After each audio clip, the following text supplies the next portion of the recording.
Lieutenant Audie L. Murphy had fought in 7 major campaigns of World War II. There are men whose stories seem too large to belong to one lifetime. Audie Murphy was one of them. He grew up with nothing, no money, no comfort, no real childhood to speak of, and then went on to become the most decorated American combat soldier of World War II.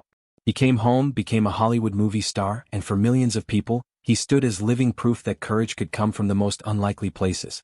The medals, the films, the fame, all of it painted a picture of a man who had conquered everything.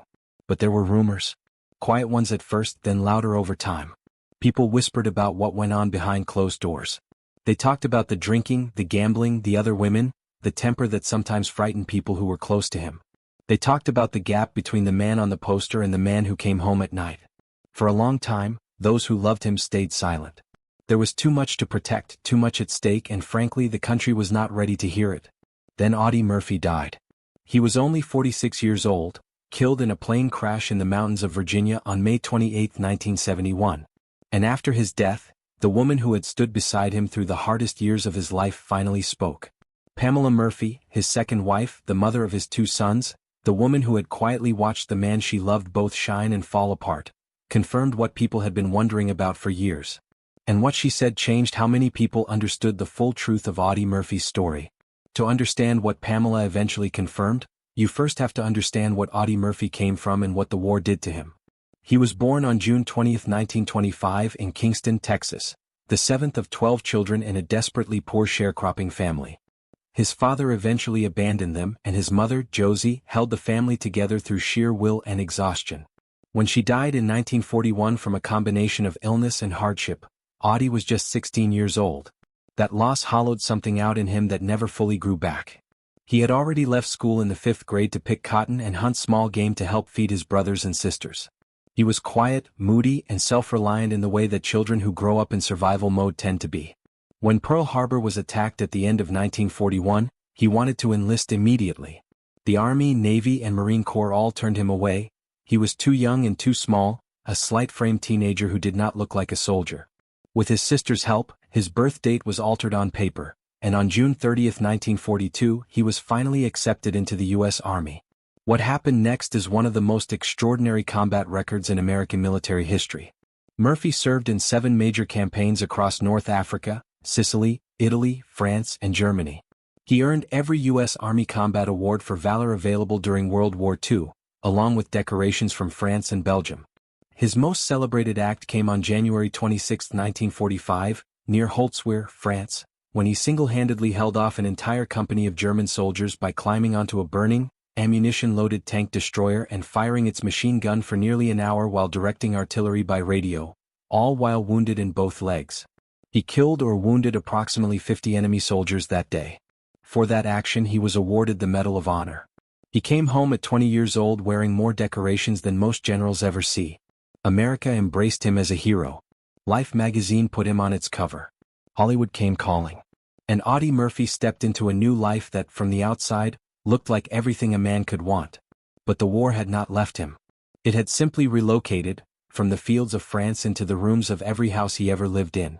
What we now understand as post-traumatic stress disorder was called battle fatigue or shell shock in those years, and it was not discussed openly. Men were expected to return, adjust, and move forward. Weakness was not part of the language. Murphy could not move forward. He suffered from nightmares so severe and so vivid that he kept a loaded pistol under his pillow every night, unable to feel safe even in his own bed. He slept badly, often not at all. He had headaches, deep depression, unpredictable mood swings, and episodes of rage that frightened people around him. He turned to sleeping pills, and by the mid-1960s had become dependent on the sedative Placidil. Rather than let the addiction quietly consume him, he locked himself in a hotel room alone for a week and went through withdrawal by himself. A fact that says everything about both his stubbornness and his complete unwillingness to ask for help. Those close to him saw a man who could be charming and funny in one moment and frightening and unreachable in the next. His natural intensity, which had served him so well in combat, had no safe outlet in civilian life. He poured some of it into his film career, some into writing poetry, some into horse racing and gambling. None of it was enough to quiet what was going on inside him. Before Pamela, there was Wanda Hendricks, a pretty and successful actress whom Murphy had become captivated by after seeing her on the cover of a magazine. They married in 1949 and looked briefly like a glamorous Hollywood couple. But behind that image, the marriage was in serious trouble almost immediately. Murphy's war trauma made domestic life nearly impossible. He slept with a gun at his side. According to Wanda, he sometimes pointed it at her during arguments, a detail that tells you more about his psychological state than almost anything else. He was controlling, demanding that she give up her acting career, and his moods were volatile and unpredictable. After only 7 months together, Wanda left the house. Their legal separation followed in 1950 and the divorce was finalized in 1951. The breakup generated significant public gossip, but Murphy was still untouchable in terms of his public image. He was America's greatest living war hero. Nobody was going to say much against him. But those who knew him privately understood that the man behind the medals was carrying something very heavy, and that the people closest to him were bearing part of that weight.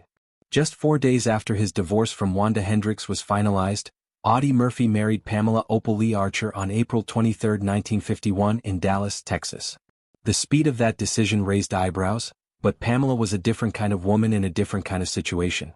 She was a former flight attendant for Braniff Airlines, a Texas girl who was not chasing Hollywood and had no interest in becoming a celebrity. She had genuinely fallen for him, the man, not the myth, and she stepped into his life with her eyes more open than people perhaps realized. They had 2 sons together, Terry Michael, born in March 1952, and James Shannon, known as Skipper, born in March 1954. Pamela took on the role of keeping the household stable and raising their children while Audie's film career grew. She was the steady one. She managed what could be managed and endured what could not be fixed. She was not a passive woman. She was, as those who knew her later confirmed, someone with deep reserves of determination. But the marriage she lived inside was not easy. Murphy's behavior had not changed simply because he had a family now. The nightmares continued. The instability continued. His gambling grew more serious over time and so did the spending.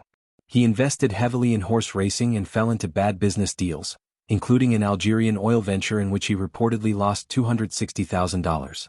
The Internal Revenue Service came after him for unpaid taxes.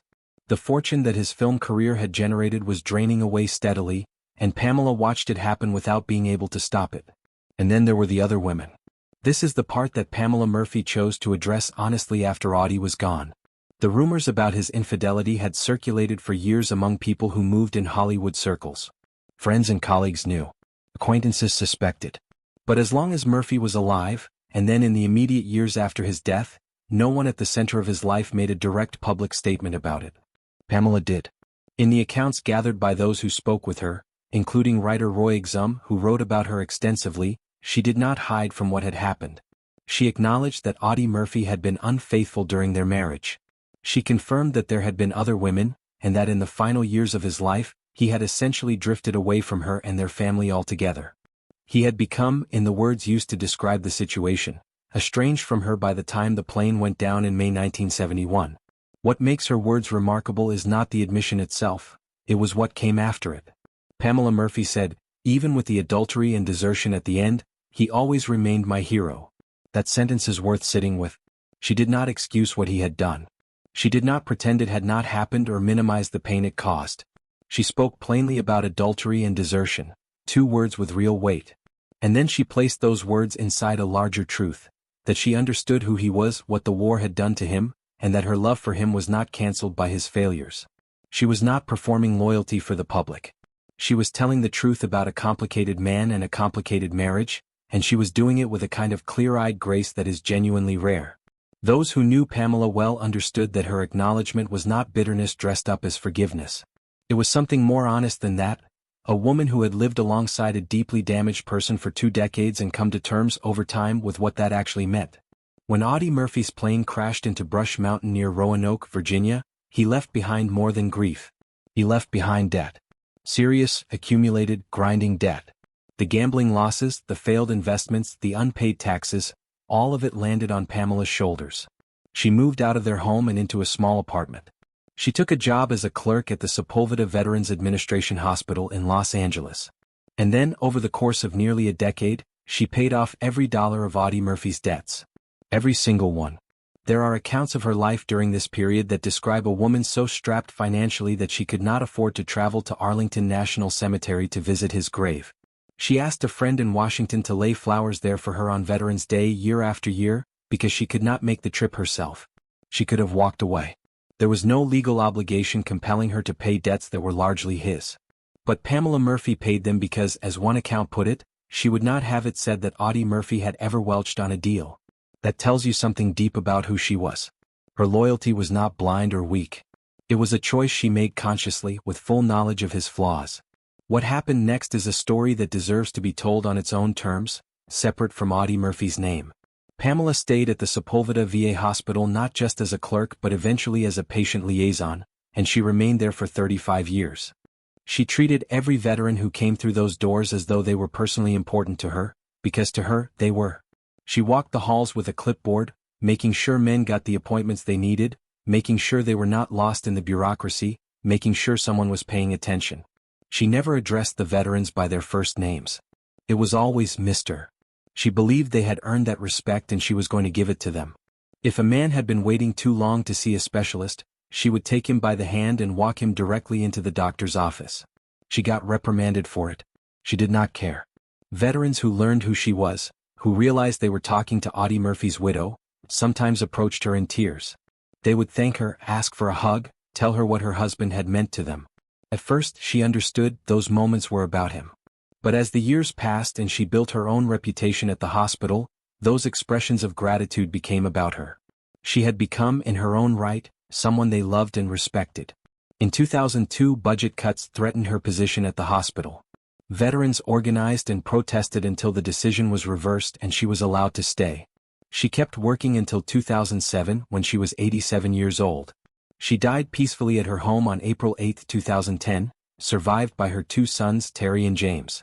It would be easy to read Pamela's confirmation of Audie Murphy's infidelity as a story about betrayal. And it was, in part.